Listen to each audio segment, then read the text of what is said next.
Ok, donc je pense qu'on peut commencer. Donc j'ai mis ici dans l'arrière-plan la page d'accueil du site web de la conférence IATSI, et donc qui aura lieu en novembre prochain. Le 19 et le 20 novembre, nous aurons donc des workshops à la FST de Stade. Ça va être surtout des formations machine learning assurées par des Marocains et puis d'autres personnes, d'autres chercheurs et d'autres docteurs un peu de partout. Et puis, on va se reposer le 21, qui va coïncider avec lundi, ce sera un lundi. Et on reprend à Marrakech la conférence le 22 et 23 novembre avec la participation d'un certain nombre de chercheurs. La conférence est organisée en l'honneur de Gilbert Souzeau. Il verra la participation de Christophe Guy, qui est le directeur de l'Université de technologie de Compiègne, mais aussi de Stéphane Cano, donc c'est un grand chercheur en intelligence artificielle en France. Et puis, si, donc, d'autres chercheurs, d'autres docteurs, dont Jean-Pierre Cornillot, Mohamed Sayed, Pierre Vian, Mohamed Sharfaoui, Ben Ahmar Al-Habib, Michel Vol et Mohamed Mssari, et d'autres intervenants. On aura des intervenants d'Inde et puis de Pologne en particulier. Bien sûr, il y aura beaucoup d'autres intervenants, surtout dans les workshops, mais là, c'est un peu les conférenciers qu'on a mis donc, dans cette page. Voilà, donc ça, c'est juste un peu pour faire de la promo à la conférence. La deuxième présentation avec Zakaria. Donc, bonjour. Donc, avant de commencer, j'aimerais bien vous remercier pour cette initiative. J'aimerais bien remercier Madame Derwish Souad, parce que grâce à elle, j'avais l'opportunité d'être là parmi vous aujourd'hui. Donc, cette présentation aura pour objectif Face Recognition Using Convolutional Neural Network. On va essayer de comparer entre plusieurs modèles d'apprentissage. Donc, voilà, tout le long de cette présentation, nous allons suivre le plan suivant. Donc, nous allons commencer par une petite introduction pour voir les architectures des réseaux de neurones, les fonctions d'activation. Après, on va passer à l'application et on va voir la dataset utilisée et le modèle d'apprentissage. Et enfin, on va voir les résultats obtenus. Donc, tout ça en utilisant trois différents modèles. Donc, introduction. Donc, premièrement, on va commencer par les architectures des réseaux de neurones. Donc, comme vous pouvez voir, donc chaque réseau de neurones est constitué par plusieurs couches. Généralement, on parle de ce qu'on appelle une couche d'entrée ou input layer. Donc, et puis les hidden layers. Et enfin, on a qui est l'input layer. Donc, cette couche reçoit des données brutes. Dans notre cas, c'est les images. Donc, il va faire passer les informations automatiquement vers ce qu'on appelle les hidden layers. Donc, la deuxième partie de l'air, elle est constituée par généralement plusieurs couches avec des neurones qui utilisent des fonctions d'activation et généralement, on utilise la même fonction d'activation. Et pour le output layer, généralement, c'est utilisé pour communiquer le résultat de l'entraînement fait par le modèle. Et généralement, pour les fonctions d'activation, on utilise soit la fonction SigMoid ou la fonction softmax. Donc, maintenant, on va voir les fonctions d'activation. Donc, une fonction d'activation décide tout simplement si un neurone doit être activé ou non dans le processus d'entraînement. Donc, le rôle de la fonction d'activation est de dériver la sortie d'un ensemble de valeurs d'entrée fournies à un nœud ou une couche. Donc, pour l'image à gauche, ça représente un neurone réel dans notre cerveau. Donc, voilà pour les dendrites. Pour les dendrites, il permet d'accepter des informations à partir de ce qui est visuel ou sonore et ainsi de suite. Pour le nucléon, c'est ce qui va faire. Il a pour rôle pour traiter l'information. Et pour les actions terminales, ils vont communiquer les résultats avec le monde extérieur. Donc, ça, c'est ce qui se passe réellement dans notre cerveau. Et l'image à gauche, ça représente une simulation d'un neurone réel. C'est un neurone, et des entrées en général et un biais. Donc, par la suite, on effectue un ensemble des opérations mathématiques à ces entrées pour faire communiquer des résultats. Donc, généralement, on a trois types de fonctions d'activation. On a ce qu'on appelle les fonctions binaires. Ensuite, on a les fonctions linéaires. Et ensuite, on a les fonctions non linéaires. Et voilà quelques exemples. Donc, on commence par la fonction d'activation sigmoïde ou la fonction logistique. Donc, voilà le graphe de cette fonction. Il a comme domaine de définition R et les résultats de sortie sont compromis entre 0 et 1. Donc, cette fonction prend une valeur réelle et produit des valeurs compromises entre 0 et 1 sous forme généralement des probabilités. Et plus l'entrée est grande, plus positive, plus la valeur de sortie sera proche de 1. Tandis que plus l'entrée est moins, la valeur de sortie sera proche de 0. Donc, pour la fonction sigmoïde, pour les avantages, il est couramment utilisé pour les modèles où nous devons prédire la probabilité en tant qu'un sortie. C'est tout à fait normal parce que la sortie, c'est entre 0 et 1. Et pour cette fonction, il est différenciable. Il faut un gradient qui est lisse, qui empêche les sauts dans les valeurs de sortie lors de l'entraînement du modèle. Donc, ceci est présenté par une fonction de la forme en S, comme nous avons déjà vu dans la figure précédente. Et pour la dérivée de la fonction, c'est f de x, plutôt pour les inconvénients de la fonction. On a le dérivé de la fonction égale la fonction lui-même fois 1 moins la fonction sigmoïde. Donc, on a toujours ce problème de gradient faible lorsqu'on dépasse soit 3 à droite, soit moins 3 à gauche. Donc, la deuxième fonction d'activation, c'est la fonction rectifiée linéaire unit, ou la fonction ReLU. Elle est mathématiquement représentée par max de 0 et x.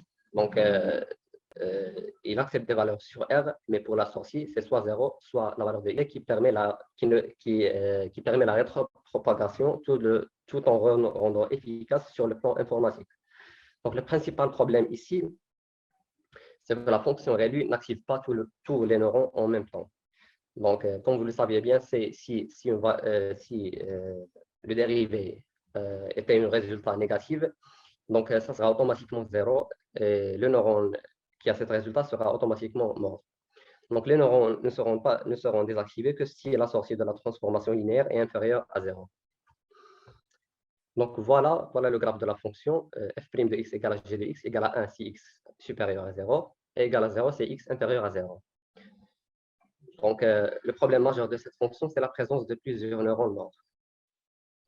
Donc, la dernière fonction d'activation que nous allons voir aujourd'hui, c'est la fonction CELU ou Scaled Exponential Linear Unit.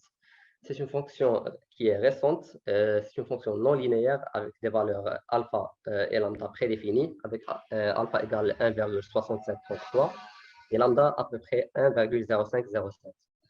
Donc, CELU a été défini dans les réseaux autonormalisants, ça veut dire dans ce type de réseau de neurones. Donc, chaque couche préserve un ensemble de valeurs mathématiques de la couche précédente, telles que la moyenne, la valeur maximale et minimale, et ainsi de suite. Donc, la fonction CELU permet cette normalisation en ajustant la moyenne et la variance, mais tout ça en utilisant ce qu'on appelle la normalisation interne et non pas externe. C'est la batch normalisation. Et la fonction CELU a des valeurs positives et négatives pour déplacer la moyenne, ce qui était impossible avec la fonction d'activation ReLU. Donc, maintenant, on va voir les bases de données utilisées pour réaliser ce test. Donc, premièrement, la base de données PACES95, pour le nombre d'individus présents dans cette base de données, c'est de l'ordre de 72. Pour la résolution de l'image, des images utilisées, c'est 180 par 200 pixels avec un format portrait. Il contient des images des sujets masculins et féminins. Et on voit qu'il n'y a pas de variance de coiffure ou de luminosité dans les photos prises. Donc, la deuxième base de données, c'est la base de données PACES96 avec un nombre d'individus de 152.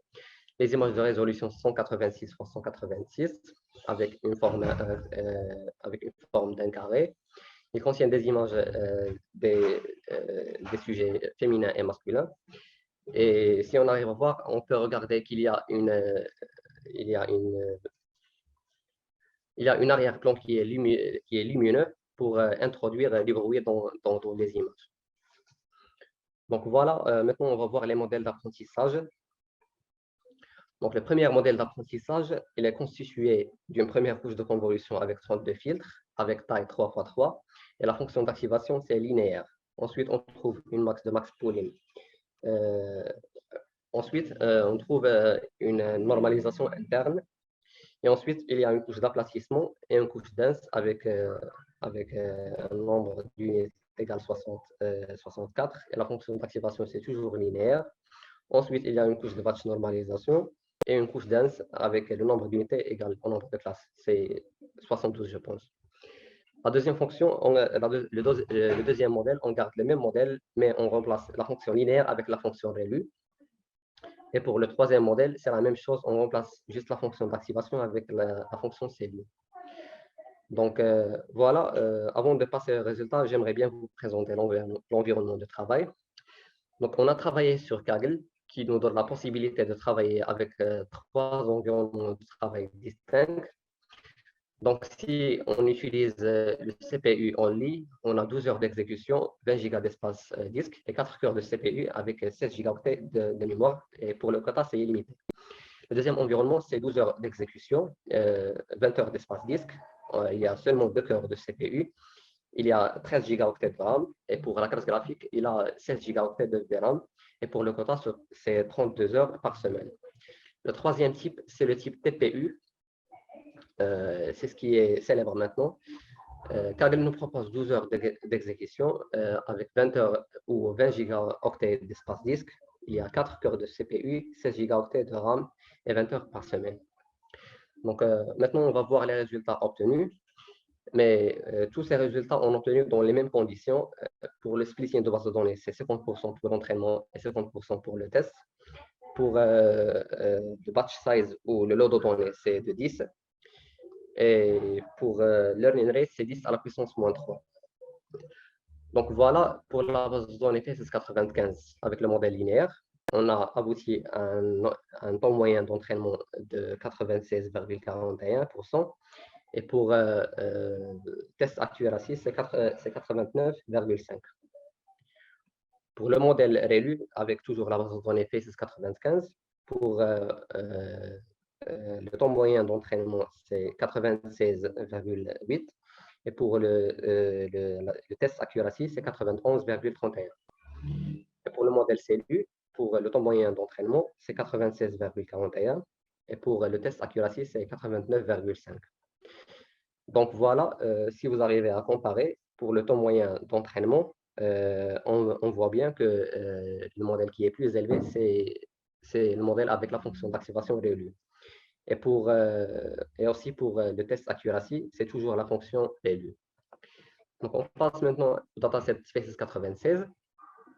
Pour le modèle linéaire, on a pour le temps moyen d'entraînement 99,03 et pour le test accuracy, c'est 99,5. Pour le modèle qui utilise la fonction ReLU, c'est 98,92 et pour le test accuracy, c'est 99,70. Et pour le modèle CLU, c'est 98,82 pour le temps moyen d'entraînement et pour le test accuracy, c'est 99,5. Donc voilà, comme bilan, on voit bien que le modèle linéaire a affiché un temps moyen d'entraînement très élevé par rapport aux autres modèles. Et pour le test accuracy, on voit que c'est à peu près la même chose. Donc ça, en ce qui concerne la première partie. Donc pour cette deuxième partie, donc voilà le modèle qu'on a déjà utilisé.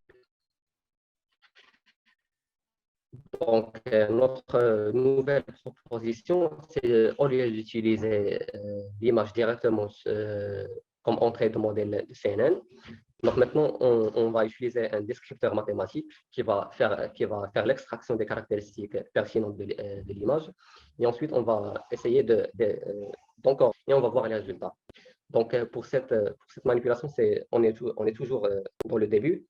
Mais voilà les résultats obtenus. Donc, en utilisant ce modèle avec la fonction d'activation SELU, pour l'image plus CNN, avec plusieurs itérations, on a abouti à un moyen de 79,51%. Et pour le descripteur mathématique, juste de l'ordre 8, on a abouti à un taux moyen de 96,36. Et pour l'ordre 12, c'est à peu près la même chose. J'aimerais bien attirer votre attention concernant la notion d'ordre. C'est quand on utilise les images plus CNN, on est en train de parler avec une image d'une haute définition, avec une résolution de 180 fois 200 pour la base de données PSS 95 et avec une résolution de 196 fois 196 pour le dataset PSS 96. Mais pour le descripteur mathématique, l'ordre, ça représente les dimensions de la matrice d'entrée. Donc, vous pouvez imaginer la réduction de complexité. Donc, juste avec une matrice de 8 fois 8, on a abouti à un résultat qui est très, très pertinent. Donc, et par la suite, on aimerait bien développer ce modèle. Donc, merci beaucoup pour votre attention.